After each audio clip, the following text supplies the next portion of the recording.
ഹിമഗിരി മുടികൾ കൊടികൾ ഉയർത്തുകയും കടലുകൾ പടഹമുയർത്തുകയും യുഗങ്ങൾ നീന്തി നടന്ന ഗംഗയിൽ ഹൃദയത്താമര മുകുളങ്ങൾ വിരിയുകയും ഭൂപടങ്ങളിൽ ഒരു ഇന്ത്യ വരികയും ജീവിതങ്ങൾ തുടലൂരിയെറിയുകയും ചുണ്ടിൽ ഗാഥകൾ കരങ്ങളിൽ ഈ പൂച്ചെണ്ടുകളുമായി പുതിയ പൗരൻ ഉണർന്നു വരികയും ചെയ്ത കാലത്ത് ഈ വയലാറിലെ മണ്ണിൽ അനേകം മനുഷ്യർ സർസിപ്പിയുടെ ചോറ്റുപട്ടാളത്തിന് മുമ്പിൽ ചോര വീഴ്ത്തി പിടഞ്ഞ് അവസാനത്തെ തുള്ളിയിൽ നിവർന്നു നിന്ന് സഖാക്കളെ മുന്നോട്ട് എന്ന് വരും കാലത്തോട് പറഞ്ഞത് മരിക്കാനല്ല, തോൽക്കാനല്ല.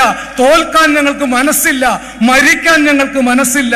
മുതലാളിത്തമേ നിൻ മുന്നിൽ ഇനി മുട്ടുമടക്കാൻ മനസ്സില്ല എന്ന് പ്രഖ്യാപിച്ച് എഴുന്നേറ്റ് നിന്ന 1 കോടി മനുഷ്യർ ഒറ്റ മനുഷ്യനെ പോലെ ശബ്ദിച്ച സാംസ്കാരിക ധീരതയുടെ അജയ്യമായ മരിക്കാത്ത ശബ്ദത്തിന്റെ പേരാണ് വയലാർ രാമവർമ്മ. അതുകൊണ്ട് സഖാക്കളെ, പ്രിയ സുഹൃത്തുക്കളെ, തുടിപ്പു നിങ്ങളിൽ നൂറ്റാണ്ടുകളുടെ ചരിത്രമെഴുതിയ ഹൃദയങ്ങൾ, തുടിപ്പു നിങ്ങളിൽ നൂറ്റാണ്ടുകളുടെ ചരിത്രമെഴുതിയ ഹൃദയങ്ങൾ, കൊളുത്തി നിങ്ങൾ തലമുറ തോറും കെടാത്ത കൈത്തിരി നാളങ്ങൾ, കൊളുത്തി നിങ്ങൾ തലമുറ തോറും കെടാത്ത കൈത്തിരി നാളങ്ങൾ. നിങ്ങൾ നിന്ന സമരാങ്കണ ഭൂവിൽ നിന്നണിഞ്ഞ കവചങ്ങളുമായി, നിങ്ങൾ നിന്ന സമരാങ്കണ ഭൂവിൽ നിന്നണിഞ്ഞ കവചങ്ങളുമായി വന്നു ഞങ്ങൾ മലനാട്ടിലെ മണ്ണിൽ നിന്നിതാ പുതിയ ചെങ്കൊടി നേടി. ആ ചെങ്കൊടിയാണ് കട്ടായം. ഇൻകുലാബ് സിന്ദാബാദ് എന്ന് ആർത്ത് വിളിച്ചുകൊണ്ട് ഞങ്ങൾ വയലാറിന്റെ രക്തസാക്ഷി മണ്ഡപത്തിൽ നിന്ന് പാടുന്നു. കാക്കറുമ്പിക്കളേ കാർമുകിൽ തുമ്പികളേ, മാനത്ത് പറക്കണ കൊടി കണ്ടോ, മാനത്ത് പറക്കണ കൊടി കണ്ടോ. ഹൃദയ രക്തത്താൽ 1 നൂറ്റാണ്ടുകാലം അനേക തലമുറകൾ ചങ്കിലെ ചോര കൊണ്ട് നിറം പകർന്ന ഈ ചെങ്കൊടിയാണ് തോൽക്കാൻ മനസ്സില്ലാത്ത മനുഷ്യരെ ജീവിപ്പിക്കുന്ന സ്മരണയുടെ പേരാണ് വയലാർ രാമവർമ്മ. ടെലിവിഷന്റെ മുൻപിൽ അല്ലെങ്കിൽ മൊബൈൽ ഫോണിന്റെ മുമ്പിൽ ഒരു സൂക്കേടുണ്ട്. ഈ മൊബൈൽ ഫോൺ അടുത്തില്ലെങ്കിൽ, ഇപ്പം എനിക്ക് തന്നെ ഒരു കയ്യിനൊരു പ്രശ്നമുണ്ട്, അതെൻ്റെ അടുത്തില്ലേ നിങ്ങൾ നോക്കും. ഈ ഫോണിൻ്റെ ഒരു അഡിക്റ്റായി തീർന്ന ഒരു തലമുറയ്ക്ക് പ്രകൃതിയിലേക്ക് തുറന്നിട്ട ജാലകങ്ങളാണ് വയലാർ തന്നത്. നമ്മുടെ മുഴുവൻ പ്രകൃതിയെക്കുറിച്ചും എഴുതി. പുഴകൾ, മലകൾ, പൂവനങ്ങൾ, ഭൂമിക്ക് കിട്ടിയ സ്ത്രീധനങ്ങൾ, സന്ധ്യകൾ, മന്ദാരചാമരം വീശുന്ന ചന്ദന ശീതള മണപ്പുറങ്ങൾ. നമുക്ക് പ്രണയം തന്നത് വയലാറാണ്. അതിനു മുമ്പ് തമ്പുരാക്കന്മാർക്കും ചക്രവർത്തിമാർക്കും രാജകുമാരന്മാർക്കും രാജകുമാരിമാർക്കും മാത്രമേ പ്രണയമുണ്ടായിരുന്നുള്ളൂ.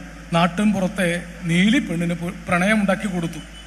മേലെ മാനത്തെ നീലിപ്പുലയിക്ക് മഴ പെയ്താൽ ചോരുന്ന വീട്, അവളെ പ്രേമിച്ച പഞ്ചമി ചന്ദ്രന് കനകം മേഞ്ഞൊരു 4 കെട്ട്. ഇത് താഴെത്തട്ടിലെ പ്രണയത്തിൻ്റെയാണ്. എല്ലാ വിഭാഗം ആളുകളുടെയും പ്രേമിച്ച് ഒരു തലമുറകളിലെ സ്ത്രീകളെ മുഴുവൻ വയലാർ ദേവസ്ത്രീകളാക്കി. ഒലീനയൊക്കെ ആ തലമുറയുടെ ഈ അറ്റത്ത് പെട്ടത്.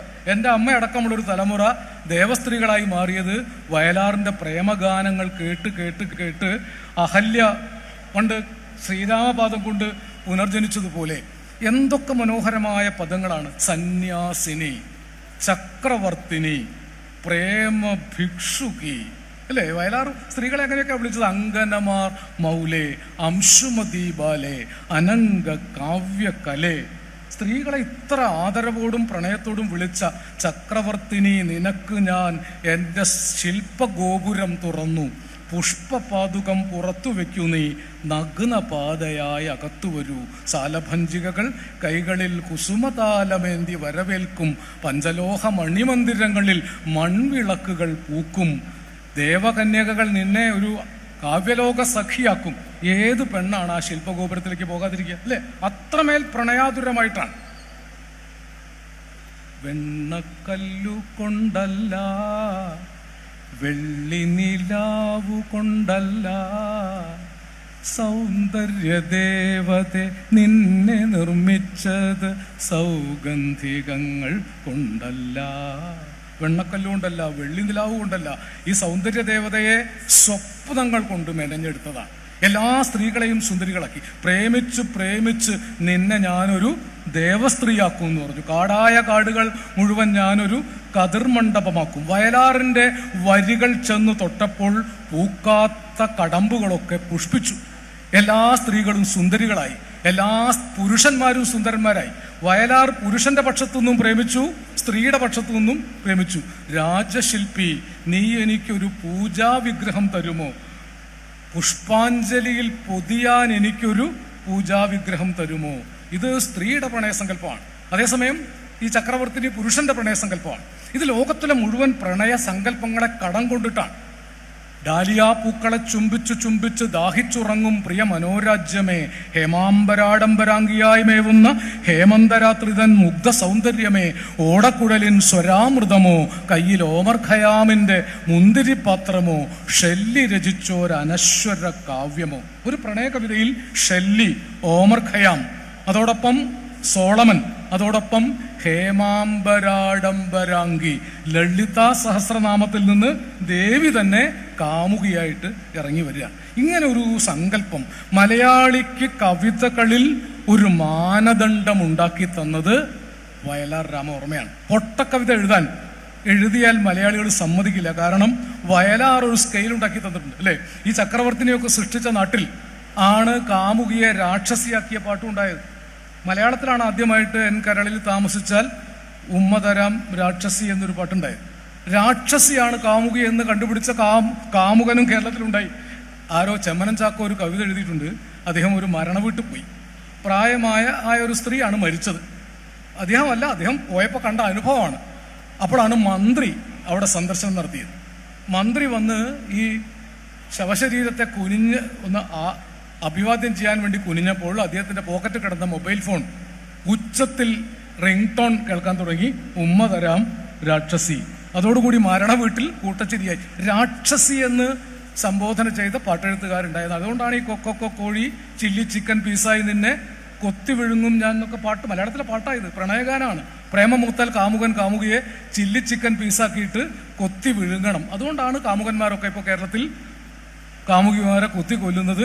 കാമുകിമാരൊക്കെ ഇടയ്ക്കെങ്കിലും ജ്യൂസ് കൊടുത്ത് കൊല്ലാൻ ശ്രമിക്കുന്നത്. പക്ഷെ വയലാറിന്റെ കവിതകൾ കേട്ട, പാട്ടുകൾ കേട്ട ഒരു കാമിനിയും കാമുകിയും ഒരു കാമുകനും പരസ്പരം ഹിംസിച്ചില്ല. പ്രണയം സമരം പോലെ തന്നെ വിശുദ്ധമായ ഒരു മാനവിക ഭാവമായി തീർന്നു. എത്രയെത്രയോ വരികളിൽ വയലാർ പ്രണയത്തെ നിർവചിച്ചു, പല ഭാഷകളിൽ നിർവചിച്ചു. കാളിദാസന്റെ മാളവ കന്യകയാണ് ഒരുപക്ഷെ ഉജ്ജയിനിയിലെ ഗായിക എന്ന ഒറ്റ പ്രണയഗാനം കാളിദാസനെ കറന്നെടുത്തതാണ്. ഉജ്ജയിനിയിലെ ഗായിക ഉർവശി എന്നൊരു മാളവിക, ശില്പികൾ തീർത്ത കാളിദാസന്റെ കൽപ്രതിമയിൽ മാലയിട്ടു. ഇത് കാളിദാസന്റെ കഥയുമായി ബന്ധപ്പെട്ടൊരു നാടോടി മിത്താണ്. വിക്രമാദിത്യ ചക്രവർത്തിയുടെ സഹോദരിക്ക് ആസ്ഥാന കവിയായ കാളിദാസനോട് ഒരു ഗൂഢാനുരാഗമുണ്ടായിരുന്നു. പക്ഷെ ചക്രവർത്തിയെ പേടിച്ച് ആ സഹോദരി, ആ മാളവ നർത്തകി ഒരിക്കലും ആ പ്രണയം പുറത്തു വിട്ടില്ല. പക്ഷേ മരണാനന്തരം കാളിദാസന്റെ പ്രതിമയുണ്ടാക്കിയപ്പോൾ ആ മാളവ നർത്തകി ആരുമറിയാതെ ചെന്ന് ആ കൽപ്രതിമയിൽ മാലയിട്ടു എന്ന ഒരു പഴയ കഥയാണ് ഇങ്ങനൊരു കാവ്യം പോലെ. ഒരു കാവ്യമാണത്. ഋതുദേവതയായി നൃത്തം വെച്ചു, മുനികന്യകയായി പൂജിച്ചു, ഹിമഗിരി പുത്രിയായി തപസ്സിരുന്നു. അഭിജ്ഞാന ശാകുന്തളം, കുമാരസംഭവം, ഋതുസംഹാരം, മാളവികാഗ്നിമിത്രം, വിക്രമോർവശ്യം പോലുള്ള കാളിദാസ കവിതകളെ മുഴുവൻ സാധാരണക്കാർക്ക് പരിചയപ്പെടുത്തുക. മാനത്തെ വനജ്യോത്സ്ന നനയ്ക്കുവാൻ പൗർണമി മൺകുടം കൊണ്ട് നടക്കുമ്പോൾ ഈ വനജ്യോത്സ്ന കാളിദാസന്റെ കാവ്യത്തിൽ നിന്ന് വന്നതാണ്. അങ്ങനെയാണ് ഒരുപക്ഷെ ശംഖുപുഷ്പം കണ്ണെഴുതുന്നത്. ശംഖുപുഷ്പം, കായാമ്പൂ കണ്ണിൽ വിടരുന്നു, മലവാകപ്പൂവ്, പാരിജാതം, എത്ര പൂവുകളാണ് വയലാറിന്റെ കവിതകളിലെ പൂവുകൾ എന്നൊരു വിഷയം നമുക്ക് ഗവേഷണം ചെയ്യാവുന്നതാണ്. അല്ലെ, എത്രയോ പൂവുകളാണ്. പാരിജാതം തിരുമിഴി തുറന്നു, പവിഴമുന്തിരി പൂത്തുവിടന്നു, നീലോൽപലമേഘ നീലോൽപ്പലമിഴി നീലോൽപ്പലമിഴി നീ മാത്രം എന്തിനുറങ്ങില്ലേ. മുടൽ മഞ്ഞ് മുലക്കച്ച കെട്ടിയ മുത്തണിക്കുന്നിൻ താഴ്വരയിൽ നിത്യകാമുകി നിൽപ്പൂ ഞാനീ നിശാനികുഞ്ചത്തിനരികിൽ. എഴുന്നേൽക്കൂ സഖി എഴുന്നേൽക്കൂ, ഏകാന്ത ജാലകം തുറക്കൂ. നിത്യകാമുകിമാരാണ്. വയലാറിന്റെ ആവർത്തിച്ചു വരുന്ന കൽപ്പനകളാണ്. നിത്യകാമുകി ഞാൻ നിൻ മടിയിലെ ചിത്രവിപഞ്ചികയാകാൻ കൊതിച്ചു.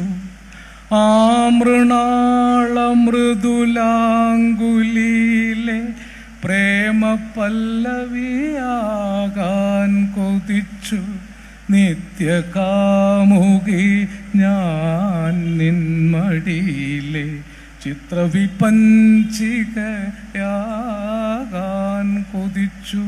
വയലാറിന്റെ പ്രേമഗാനങ്ങൾ വയസ്സായ ആളുകളൊക്കെ രാമായണം കേൾക്കുന്നത് പോലെ ദിവസവും കേട്ടാൽ ഏത് 90-കാരനും 90-കാരിയും 18-കാരിയും 18-കാരനുമായി മാറുമെന്ന് ഗ്യാരണ്ടിയാണ്. നിങ്ങളിത് പരീക്ഷിച്ചു നോക്കും.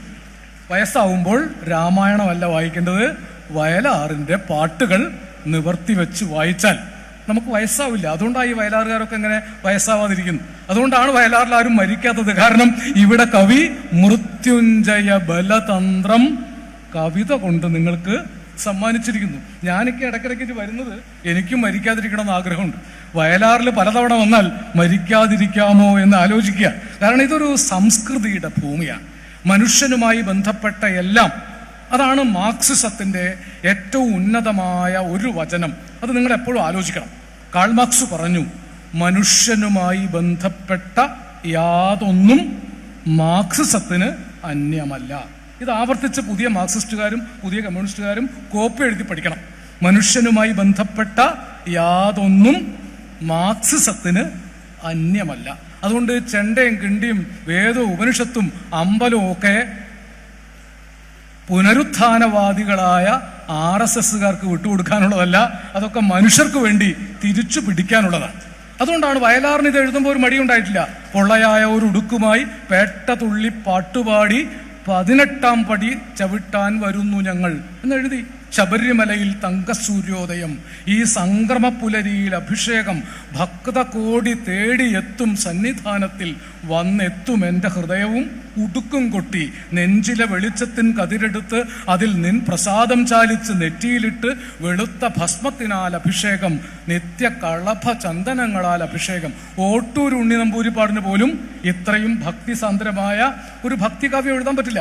ഇത് ഈശ്വരനിൽ വിശ്വസിക്കാത്ത, നേരത്തെ പറഞ്ഞതുപോലെ മനുഷ്യ സ്നേഹമാകുന്ന ഈശ്വരനിൽ വിശ്വസിച്ച കവിയുടെ വരികളാണ്. അത് ട്യൂൺ ചെയ്തത് അമ്പലത്തിൽ ഒരിക്കലും പോയിട്ടില്ലാത്ത ദേവരാജൻ എന്ന സംഗീതജ്ഞനാണ്. ദേവരാജനും വയലാറും ചേർന്നുണ്ടാക്കിയ പാട്ടുകളുടെ ഒരു അസാധാരണമായ പാറ്റേൺ ലോകത്തൊരു കൂട്ടുകെട്ടിനുണ്ടാക്കാൻ പറ്റില്ല. ഞാൻ പലപ്പോഴും ഇത് പറയാറുണ്ട്.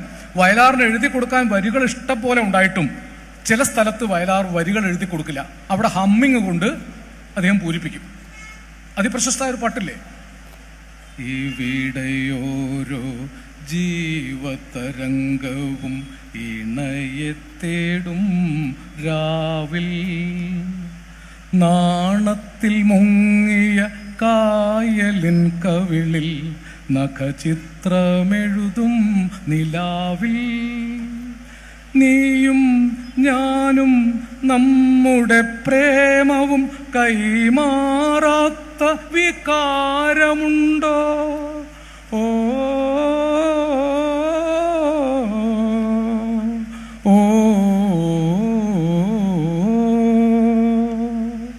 ഓ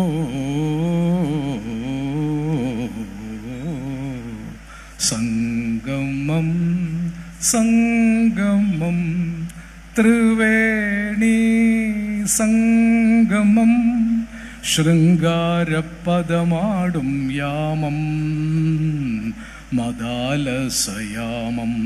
ഇതൊരു വല്ലാത്ത അനുഭവം ഉണ്ടാക്കുന്ന പാട്ടാണ്. അതിലാ ഓ ഓ ഓ എന്ന സ്ഥലത്ത് വരികൾ എഴുതി കൊടുക്കാൻ വയലാറിന് പറ്റാഞ്ഞിട്ടല്ല, പാട്ടും ഹമ്മിങ്ങും ചേർന്നൊരു സല്ലയം ഉണ്ടാവും.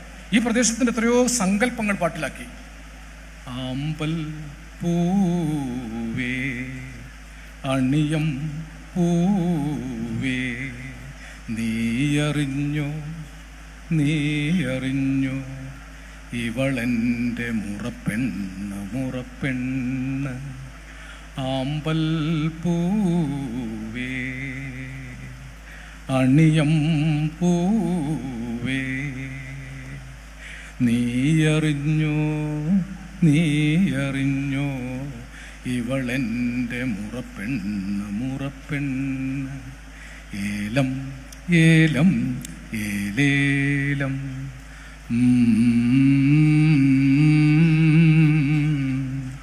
ഓ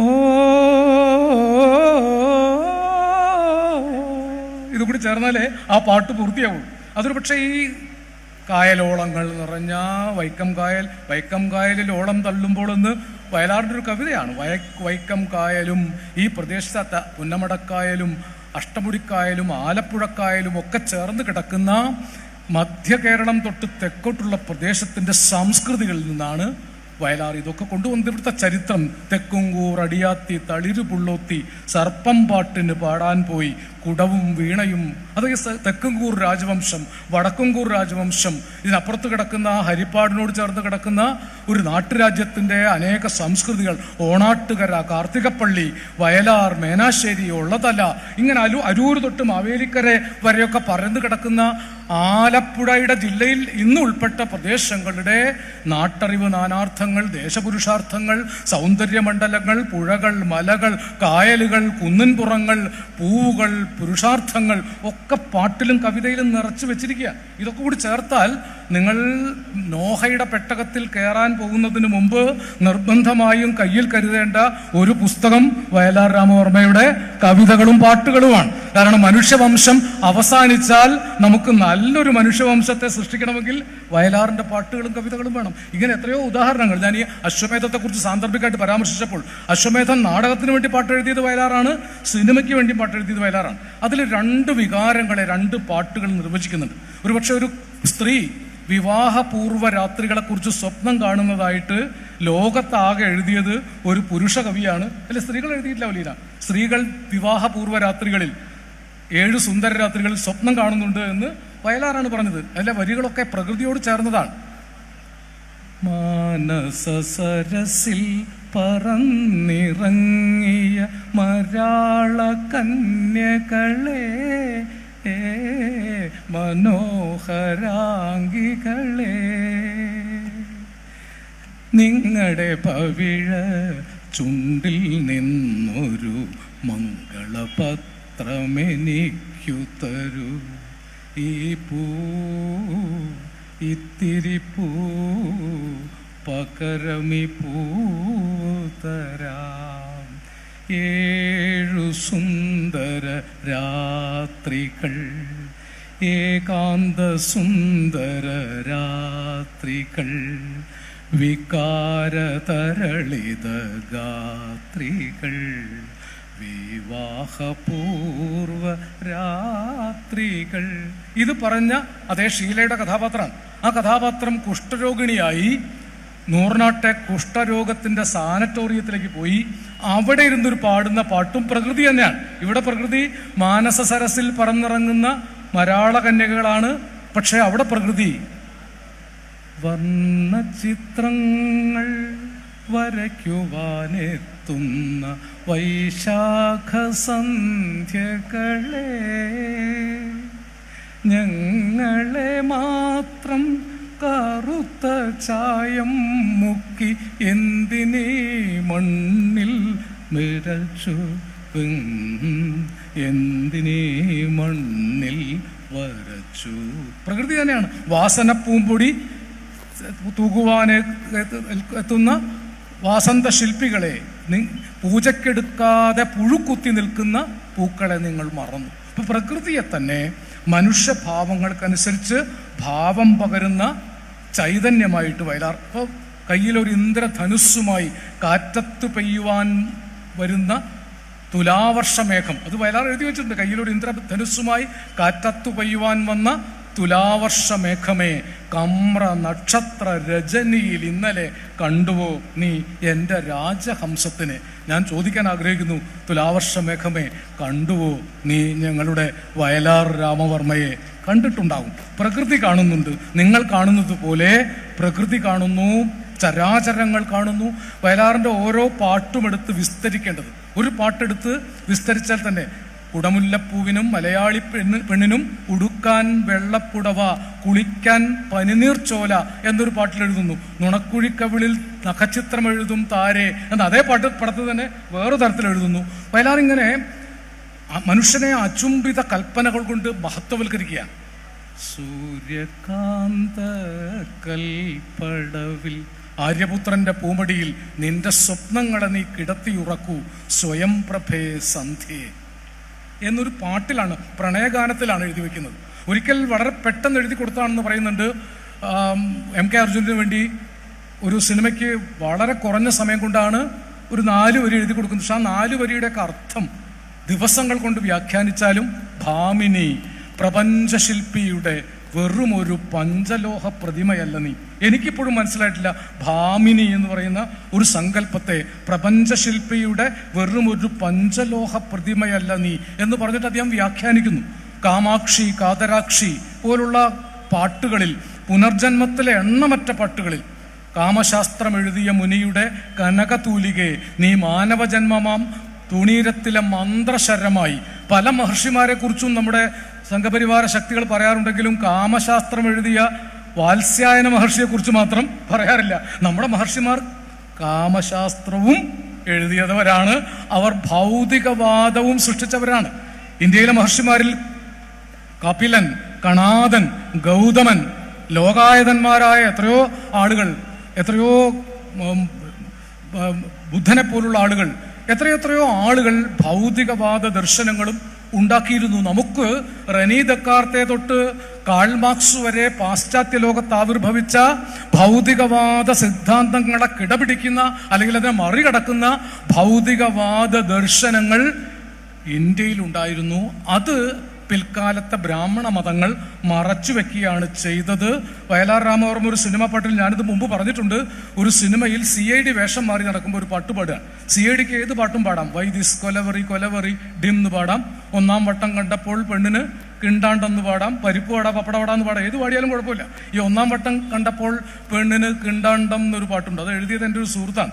അദ്ദേഹം ജീവിച്ചിരുന്ന കാലത്ത് ഞാൻ അദ്ദേഹത്തോട് ചോദിച്ചു, എൻ്റെ മലയാള ഭാഷ വെച്ച് എനിക്ക് കിണ്ടാണ്ടം എന്ന വാക്കിൻ്റെ അർത്ഥം മനസ്സിലായില്ല, എന്താ അതിൻ്റെ അർത്ഥം എന്ന് ചോദിച്ചപ്പോൾ അദ്ദേഹം എന്നോട് പറഞ്ഞത്, കേൾക്കുമ്പോൾ നിങ്ങൾക്ക് എന്താണോ തോന്നുന്നത് അതാണ് അതിൻ്റെ അർത്ഥമെന്നാണ്. അങ്ങനെ പാട്ടെഴുതാൻ സൗകര്യമുള്ള സിനിമയിൽ പോയിട്ടാണ് വേഷം മാറി നടക്കുന്ന CIDയെ കൊണ്ട് ഈശ്വരൻ ഹിന്ദുവല്ല, ഇസ്ലാമല്ല, ക്രിസ്ത്യാനിയല്ല, ഇന്ദ്രനും ചന്ദ്രനുമല്ല എന്ന് വയലാർ എഴുതിച്ചത്. വെള്ളപൂശിയ ശവക്കല്ലറയിലെ വെളുത്ത വാവുകളെ നിങ്ങൾ ആശ്രമങ്ങൾ തീർത്തു, അമ്പലങ്ങൾ തീർത്തു, 1000 പൊയ്മുഖങ്ങൾ തീർത്തു, ഈശ്വരന് 1000 പൊയ്മുഖങ്ങൾ തീർത്തു. അതിൻ്റെ അവസാനത്തെ ചരണം സ്വകാര്യമായിട്ട് കേട്ടാൽ മതി. കാവി ചുറ്റിയ സന്ധ്യയ്ക്കു പിന്നിലെ കറുത്ത വാവുകളെ നിങ്ങൾ ഭാരത വേദാന്തം അദ്വൈത വേദാന്തം ഭഗവത്ഗീത കൊണ്ട് മറച്ചു. ഇത്രനാൾ ഭഗവത്ഗീത കൊണ്ട് മറച്ചു. ഭാരതത്തിൻ്റെ വേദാന്തം അത്ര കുഴപ്പമുള്ളതൊന്നുമല്ല. അത് ഭഗവത്ഗീത കൊണ്ട് മറയ്ക്കുമ്പോഴാണ്, സവർണ പ്രത്യയശാസ്ത്രം കൊണ്ട് മറയ്ക്കുകയാണ് ചെയ്യുന്നത്. ഭാരതത്തിൽ മനുഷ്യനുമായി ബന്ധപ്പെട്ട അനേകം ദർശനങ്ങളുണ്ട്.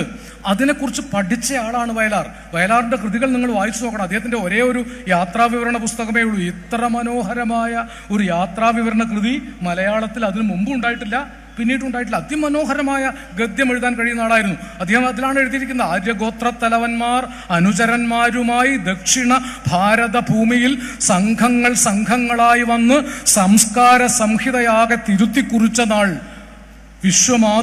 വാമനന്മാരായി വിരുന്നു വന്ന് ഈ ദാനഭൂമിയിൽ യജ്ഞപശുക്കളെ മേച്ച നാൾ, ദ്രാവിഡ രാജാധിരാജ കിരീടങ്ങൾ ഈ മണ്ണിലിട്ട് ചവിട്ടി ഉടച്ച നാൾ, വിശ്വമാതൃത്വത്തെ വേദമഴുവിനാൽ വെട്ടി പുരോഹിത പാദത്തിൽ വെച്ച നാൾ. അങ്ങനൊരു കാലമുണ്ടായി.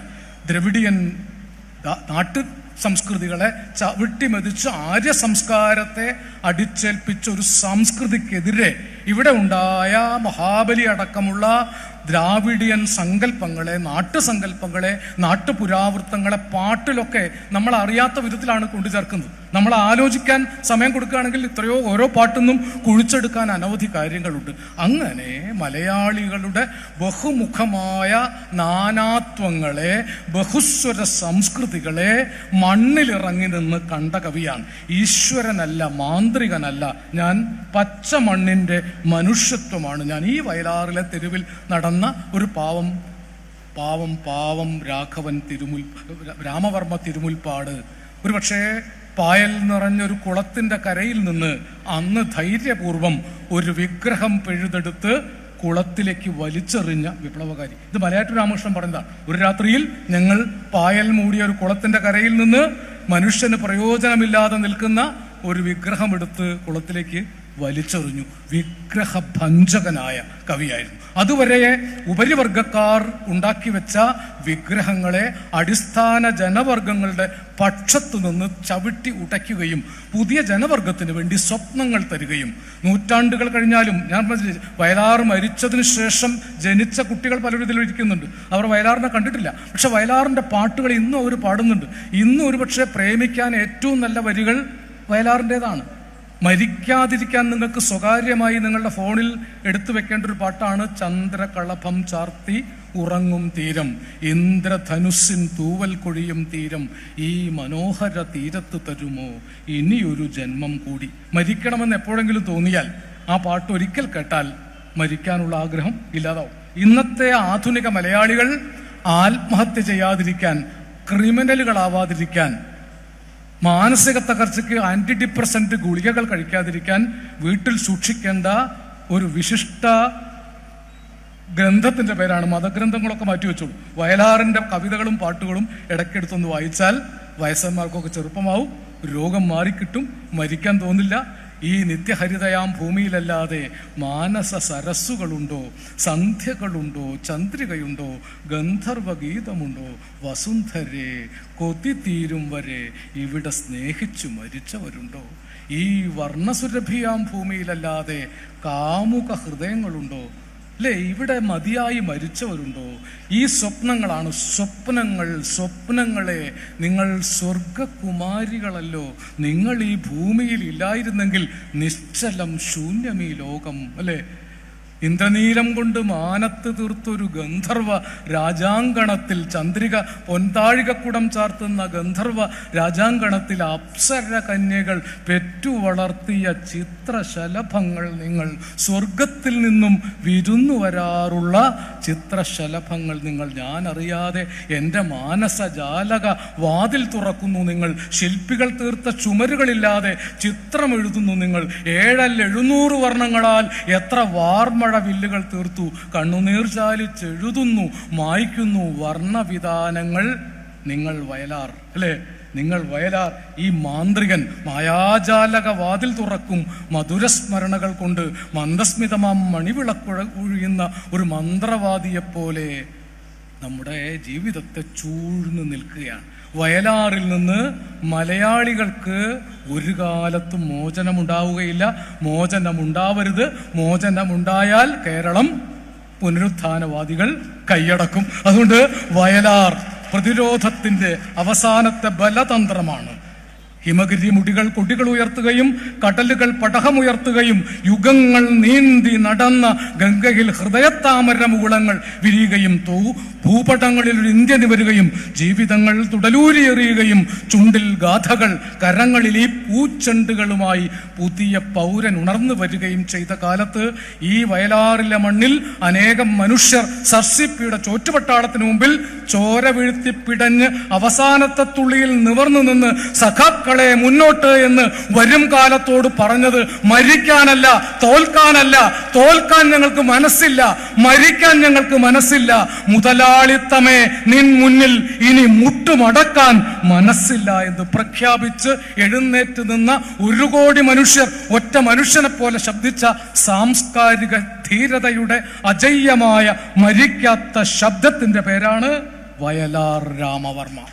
അതുകൊണ്ട് സഖാക്കളെ, പ്രിയ സുഹൃത്തുക്കളെ, തുടിപ്പു നിങ്ങളിൽ നൂറ്റാണ്ടുകളുടെ ചരിത്രമെഴുതിയ ഹൃദയങ്ങൾ, തുടിപ്പു നിങ്ങളിൽ നൂറ്റാണ്ടുകളുടെ ചരിത്രമെഴുതിയ ഹൃദയങ്ങൾ കൊളുത്തി നിങ്ങൾ തലമുറ തോറും കെടാത്ത കൈത്തിരിനാളങ്ങൾ കൊളുത്തി നിങ്ങൾ തലമുറ തോറും കെടാത്ത കൈത്തിരിനാളങ്ങൾ നിങ്ങൾ നിന്ന സമരാങ്കണ പൂവിൽ നിന്നണിഞ്ഞ കവചങ്ങളുമായി നിങ്ങൾ നിന്ന സമരാങ്കണ പൂവിൽ നിന്നണിഞ്ഞ കവചങ്ങളുമായി വന്നു ഞങ്ങൾ മലനാട്ടിലെ മണ്ണിൽ നിന്നിതാ പുതിയ ചെങ്കൊടി നേടി. ആ ചെങ്കൊടിയാണ് കട്ടായം.